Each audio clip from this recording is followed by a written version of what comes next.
Warahmatullahi wabarakatuh. Selamat pagi, siang, sore, atau malam. Perkenalkan, saya Muhammad Fajar Pramono dengan NIM 141240330. Nah, di sini saya akan membuat video untuk UAS ataupun evaluasi akhir semester dari mata kuliah Manajemen Strategi kelas EMN. Nah, di mana kami diberikan sebuah isu yaitu mengenai mergernya Grab dan Goto. Nah, kenapa sih isu merger ini muncul lagi ataupun kembali mencuat ke permukaan? Nah, isu ini muncul lagi setelah CEO dari Goto yaitu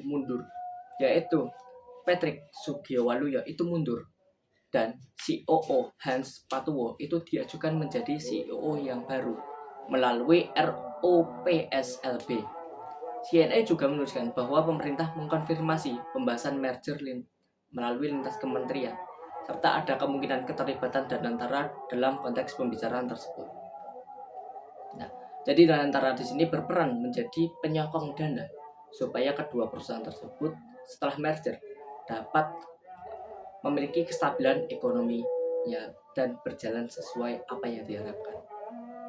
Dan juga tekanan finansial yang terjadi di kedua perusahaan ini mendorong untuk terjadinya merger ini. Karena apabila kita lihat dari laporan yang dikutip CNA, Goto itu pada April 2022 itu mengalami kerugian sebesar Goto pada April 2022 itu mencatatkan harga sahamnya di IPO itu sebesar Rp338. Lalu harga saham tersebut turun lebih dari 80% ke kisaran Rp65. Nah, selain itu juga Goto itu memiliki kerugian sebesar 90,5 triliun pada 2023, lalu turun menjadi 3,1 triliun pada 2024. Sedangkan Grab, CNA menyebut rugi Grab sebesar 158 juta USD pada 2024. Ini membaik daripada tahun 2023 yaitu sebesar 485 juta USD. Selain itu juga struktur pasar untuk Grab dan Goto ini cukup besar. Di ride hailing berdasarkan volume pemesanan, Grab itu sebesar 65%, sedangkan Goto sebesar 36%. Sedangkan untuk food delivery, Grab sebesar 47% dan Goto sebesar 52%. Artinya di dua bisnis inti, Grab dan Goto adalah pemain dominan. Jika keduanya bergabung, otomatis struktur pasar menjadi jauh lebih terkonsentrasi kepada dua perusahaan yang menjadi satu, dan tidak ada pesaing yang menguasai pasar ataupun mendekati bahkan lebih dari setengah pasar sendiri. Akan tetapi proses merger ini tidak mudah karena Indonesia menganut mandatory post merger notification, yaitu artinya perusahaan wajib lapor ke KPPU setelah transaksi merger efektif. Karena itu KPPU belum bisa menilai secara resmi jika rumor merger ini hanya sebatas rumor, belum ada kesepakatan transaksi secara efektif ataupun kesepakatan di kedua perusahaan untuk melakukan merger. Selain itu juga respon Goto itu erat dengan isu kepentingan nasional. Dengan Goto menyebutkan bahwa upaya pemerintah memperkuat ekosistem digital, namun menegaskan bahwasanya seperti yang saya katakan sebelumnya, Goto dan Grab belum ada keputusan atau kesepakatan merger, itu hanya sebatas isu. Selanjutnya ada setiap langkah akan patuh kepada regulasi. Nah, Goto menekankan apabila emang melaksanakan merger, keduanya akan patuh kepada regulasi yang ada di negara Indonesia, serta mempertimbangkan kepentingan stakeholder seperti mitra pengemudi, UMKM, konsumen, serta pemegang saham. Dan itu juga ada dampak kolosal ke fintech menurut analis. Nah, di mana dikutip dari Indo Premier atau Epot News, analis menyatakan merger dapat berdampak kolosal bagi fintech di Indonesia. Karena Goto ini memiliki afiliasi di ekosistem Bank Jago, sedangkan Grab memiliki ekosistem Superbank. Nah, dan bila merger terjadi, ada potensi strategi akan difokuskan ke salah satu bank, tidak keduanya, sehingga memunculkan pertanyaan mengenai prospek kedua bank digital tersebut.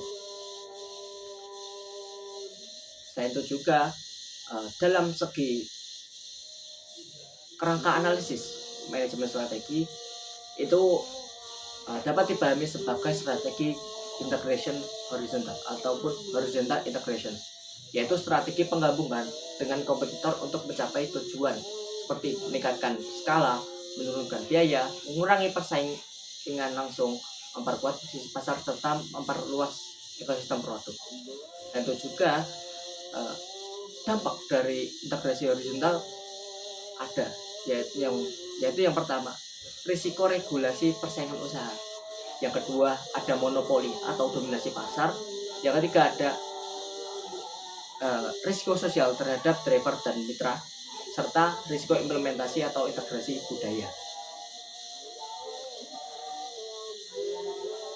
Selain itu juga dampak ataupun kerugian dari merger ini dapat dirasakan oleh 4 pihak. Yang pertama, yaitu dari pihak GoTo sendiri. Nah, dari sisi finansial, data dari CNE menunjukkan GoTo mengalami penurunan saham besar sejak IPO dan rugi besar di tahun 2023, walaupun membaik di tahun 2024 dan kuartal pertama 2025. Ini menandakan adanya kebutuhan untuk mempercepat stabilisasi keuangan dan mencari jalur menuju profitabilitas yang lebih konsisten. Dalam strategi merger memungkinkan GoTo memperoleh efisiensi biaya. Karena efisiensi ini juga diterima oleh Grab karena mereka tidak punya pesaing besar yang bersaing secara langsung. Seperti apabila Grab itu menurunkan biaya dengan promo, maka Gojek juga harus melakukan hal serupa. Nah, apabila kedua usaha ini melakukan merger atau menjadi satu, melebur lah istilahnya, maka kebutuhan untuk melakukan promo, untuk membuat pesaingnya melakukan promo itu menjadi tidak ada ataupun menjadi dapat diminimalisir. Itu menyebabkan efisiensi biaya. Selain itu juga dampak kerugian yang diterima Grab adalah KPPU yang dapat mengingatkan bahwasanya merger tidak melanggar UU persaingan usaha karena pasar Indonesia yang sangat besar. Selain itu juga keuntungan bagi Grab yang pertama adalah network effect yang lebih besar, karena semakin banyak driver dan pengguna maka pelayanan akan semakin cepat dan menarik. Dan itu juga skala data dan teknologi akan lebih besar. Akan tetapi kerugian bagi Grab adalah risiko regulasi dan antitrust. Selain itu juga ada risiko reputasi karena jutaan driver ada kelompok yang sensitif. Selain itu juga dampak bagi konsumen. Yang pertama adalah untuk keuntungan bagi konsumen adalah kemungkinan konsumen diuntungkan jika merger berhasil karena layanan lebih stabil. Yang kedua, waktu tunggu lebih cepat dan kualitas lebih konsisten karena operasional lebih efisien. Dan itu juga kerugian bagi konsumen. Yang pertama jelas, promo menjadi berkurang, harga naik perlahan, dan inovasi melambat. Hal ini terjadi karena Grab dan GoTo yang menjadi satu itu tidak memiliki pesaing usaha yang besar dan bersaing secara langsung, mengakibatkan mereka mengurangi penggunaan promo. Kenapa mereka mengurangi penggunaan promo? Karena mereka beranggapan bahwasanya apabila dia tidak naik dengan usaha yang ada ini, maka dia tidak ada pilihan lain selain menggunakan ini, dan dia siap membayar berapapun untuk menggunakan layanan tersebut. Dan itu juga dampak bagi pemerintah Republik Indonesia. Yang pertama, secara dampak keuntungan, yaitu pemerintah mendapatkan stabilitas investasi karena kedua usaha ini memiliki stabilitas yang sama, yaitu juga stabilitas layanan publik berbasis platform, di mana dengan tidak adanya pesaing maka layanan bisnis tersebut menjadi stabil. Selain itu juga ada potensi kontribusi ekonomi yang lebih terukur. Selain itu juga CNE menyebut pemerintah mengonfirmasi pembahasan lintas kementerian yang ada memungkinkan keterlibatan dan tentara sebagai penyokong dana. Ini menunjukkan pemerintah ingin memastikan kepentingan nasional dan tata kelola industri tetap aman. Tetapi itu tidak lepas dari potensi risiko yang diterima pemerintah. Pemerintah juga menanggung risiko besar. Yang pertama, KPPU menegaskan merger tidak boleh melanggar UU Persaingan Usaha. Jika pasar menjadi terlalu terkonsentrasi, pemerintah bisa menghadapi masalah monopoli yang berdampak pada harga dan kesejahteraan masyarakat. CNE menekankan jutaan driver ojol jika merger mengganggu pendapatan driver dan menyebabkan PHK, yang menyebabkan pengangguran menjadi lebih masif.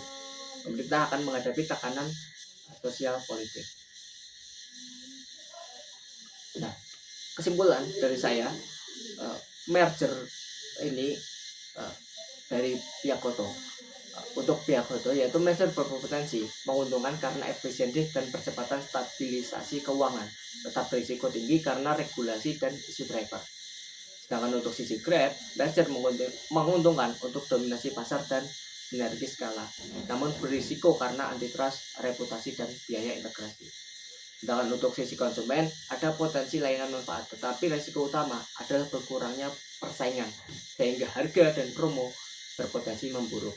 Sedangkan untuk pemerintah Republik Indonesia, ada manfaat untuk stabilitas ekonomi digital, tetapi pemerintah harus tegas memastikan kepatuhan UU Persaingan dan perlindungan sosial bagi jutaan driver serta UMKM. Sekian video UAS dari saya. Sampai jumpa di video selanjutnya. Bye bye.